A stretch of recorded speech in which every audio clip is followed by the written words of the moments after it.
Ndagira ngo rero munyemerere duterera amaso muri ritangazo ubona hangaha imbere yawe ni breaking news.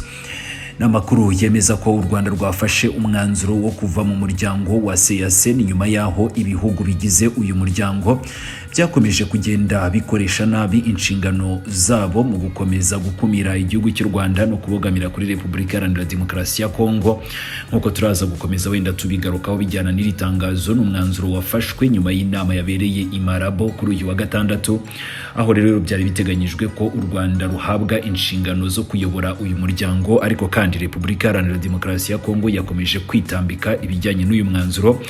Tukibutsa ko Repubulika Iharanira Demokarasi ya Kongo yari hagarariwe na Perezida Felix Antoine Tshisekedi Chilombo, yari yitabiriye iyi nama ubwe. Itangazo rero ryashyizwe ahagaragara na Minisiteri y'Ububanyi n'Amahanga rikagaragaza impungenge ku buryo Repubulika Iharanira Demokarasi ya Kongo ifatanyije n'ibindi bihugu bimwe na bimwe bigize umuryango w'ubukungu w'ibihugu byo muri Afurika yo hagati CAC bakomeje gukoresha nabi uyu muryango mu nyungu zabo bwite.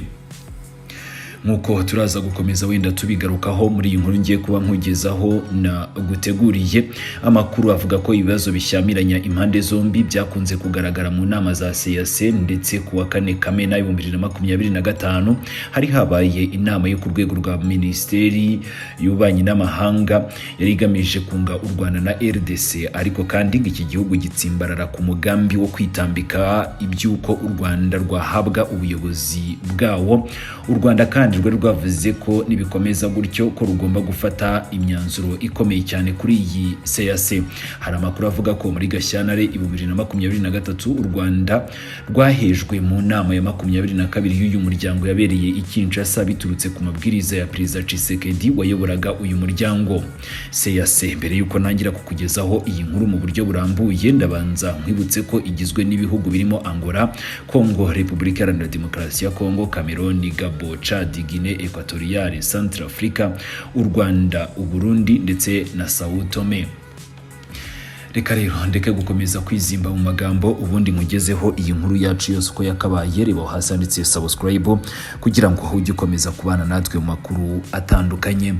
Ese nawe ujya wibaza aho wakura muganga gakondo utanga ubuvuzi bw'umwimerere bushingiye ku bimera? Nta mpamvu yo gusiragira, igisubizo cyabonetse. Habonetse muganga gakondo utanga inama n'ubuvuzi ku ngo zabaswe n'amakimbirane, kuba baswe n'ibiyobyabwenge namwe mwashyizwe igorora, kuko muganga gakondo abafasha gutandukana n'ibyo binyagwa. Ku bagore n'abakobwa bajya mu mihango ivadikame cyangwa se abayibuze burundu, namwe mwatekerejweho. Kuba afite ingano y'igitsina batishimira ndetse n'abo gutera akabariro byanze, aya mahirwe ntabacike. Avura indwara zitandukanye zirimo nk'amarozi y'ubwoko bwose, nyabingi, ibitegano, ibigaburano. Akarusho kandi kubivuza indwara nk'umwijima, amibe, rubagimpande, namwe mwatekerejwe. Kuba ari imahanga namwe ntabwo twabibagiwe, kuko dukorana na DHL tukabagezaho imiti yacu. Ku bindi bisobanuro hamagara nimero ya telefone ikurikira 0788 N'u Rwanda rwafashe icyemezo cy'amateka gishingiye ku burenganzira bwarwo ni ku mahame yarwo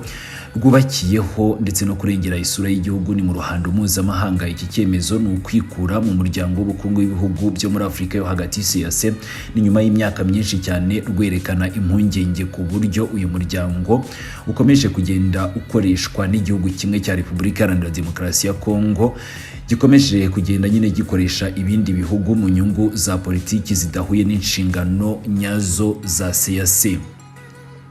Ni mu itangazo rikakaye ryashyizwe ahagaragara na Minisiteri y'Ububanyi n'Amahanga y'igihugu cy'u Rwanda, riravuga neza ko u Rwanda rwababajwe cyane n'uburyo Repubulika Iharanira Demokarasi ya Kongo yakomeje kugenda ikoresha CAC nk'igikoresho cya politiki igamije gucecekesha ndetse no kugumura abandi ku gihugu cy'u Rwanda. Ubu butumwa bukagaragaza ibyabereye mu nama ya 26 y'abakuru b'ibihugu yabereye i Malabo, kari ikimenyetso simusiga cyo gukomeza kugoreka intego y'uyu muryango nk'uko biteganywa n'ingingo ya 6 y'amasezerano ashingiraho CAC. U Rwanda ngo nirwo rwagombaga guhabwa kuyobora uyu muryango ku buryo bwo gukomeza guhererekanywa nyine uyu mwanya, ariko kandi ngo kugira ngo ibyo bikomeze kugenda bigerwaho byagombaga gukorwa ku bufatanye n'ibihugu byose bigize uyu muryango wa CEEAC, ariko kandi ngo bahisemo kuyoborwa n'igitutu cya Repubulika Iharanira Demokarasi ya Kongo, bigaragaza uburenganzira bw'u Rwanda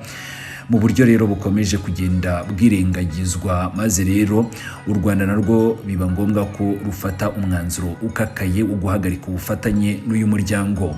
Mwibutsa ko mu mwaka wa 2023 Repubulika Iharanira Demokarasi ya Kongo yayoboye inama ya 22 ya CEEAC yabereye i Kinshasa, maze ihitamo kwirukana u Rwanda mu bindi bihugu byagombaga kwitabira iyi nama. U Rwanda rwarabigaragaje muri ubwo buryo, maze rwandikira umuyobozi wa Afurika yunze ubumwe AU rwamagana uko guhezwa ni mu buryo bunyuranyije n'amategeko. Nk'uko iryo tangazo ribivuga, ryaragiraga riti guceceka ndetse no kutagira igikorwa cyakurikiyeho bigaragaza ko uyu muryango wananiwe gukurikiza amategeko awugenga. Iyo myitwarire y'inzego za CEEAC niyo yatumye u Rwanda rusanga bitagishoboka gukorana n'umuryango wasimbuje ubutabera, ivangura n'ihirika ry'amategeko. Nduhungirehe ni Minisitiri w'Ububanyi n'Amahanga n'Ubutwererane w'igihugu cy'u Rwanda yagize ati Repubulika Iharanira Demokarasi ya Kongo iracyarira kandi mugakomeza gufatafata, ariko nanone mukomeza kwirengagiza inshingano zanyu.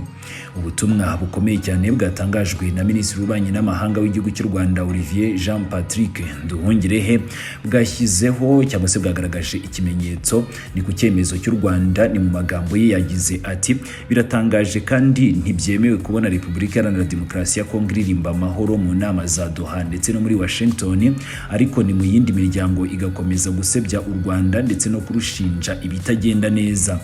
Yakomeje agaragaza ko u Rwanda rufite ubushake mu biganiro binyuze mu nzira zemewe nka AU, EAC, SADC ndetse n'ibiganiro birimo kubera i Washington ndetse na Doha, ariko kandi anenga Repubulika Iharanira Demokarasi ya Kongo kuba ikomeje kwitwaza ibijyanye n'uruhurirane rw'imiryango mpuzamahanga nka CEEAC kugira ngo igire u Rwanda urwitwazo rw'ibibazo byayo bwite. CEEAC nta nshingano ifite ku kibazo cyo mu burasirazuba bwa Repubulika Iharanira Demokarasi ya Kongo, kuko iri mu maboko ya EAC na SADC biyobowe na Perezida Faure Esozina Nyasingbe wahawe manda ya AU, niko Olivier Nduhungirehe yakomeje asobanura.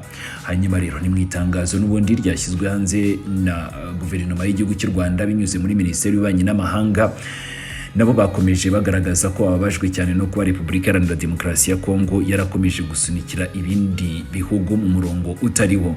Ni mu cyemezo gishingiye ku mahame n'amategeko, u Rwanda rwanzuye ko nta mpamvu yo gukomeza kuba umunyamuryango cyangwa se ko u Rwanda rutagifite uburenganzira bwo gukomeza kuba muri uyu muryango utubahiriza amasezerano yawushinze. Rwitabaje kandi amategeko atandukanye agenga uyu muryango. Ikindi kandi rugaragaza ko rutanyuzwe n'ibyo uyu muryango wakomeje kugenda ugaragaza, ruvuga ko CEEAC yahisemo imikorere inyuranyije n'inshingano zayo, bikaba rero bigaragara ko itakiri urubuga rwo gukemura cyangwa se rwo gukomeza kunga ibihugu no gukemura ibibazo mu mucyo no mu bwubahane. U Rwanda rusanga rudakwiriye gukomeza kuba mu muryango urwangira uburenganzira ni ku buryo busobanutse bwo kubahiriza amasezerano asanzweho. Iki cyemezo cy'u Rwanda ntigikwiye gufatwa nk'uburakari bwo mu gihe gito, ahubwo ni isomo rikomeye cyane ku bindi bihugu. U Rwanda rwahisemo guharanira icyubahiro cyarwo, rwirengera inshingano ndetse n'ingaruka, ariko kandi rukomeza no kurengera isura yarwo ndetse rwanga gukomeza kuba mu isanduku y'igitutu cya politiki mpuzamahanga. Nk'uko benshi rero babibonye, iki cyemezo ntigikuraho uruhare rw'u Rwanda mu biganiro bigamije amahoro, ahubwo kiragaragaza ko u Rwanda rutazakomeza kwemera guhezwa mu nzira z'ubucuti n'ubufatanye. Hanyuma rero tugana ku musozo, urugendo rw'u Rwanda muri CEEAC yego rwasojwe, ariko kandi ubutwari bwarwo bwo gukomeza kuvugira uburenganzira bwarwo ndetse no kubangamira imikorere ibogamye ntabwo byo bizigera byibagirana. Iki ni igihe cyo kwerekana ko umuryango w'akarere utagomba kuba ishyaka ryo gushyigikira bamwe ndetse no gucecekesha abandi. U Rwanda rwahisemo inzira y'amahame, inzira y'ukuri, inzira y'ubwigenge. U Rwanda ntirukwiye kuba mu muryango uruhutaza, urwigiza inyuma kandi usuzugura amategeko yashyizeho uwo muryango.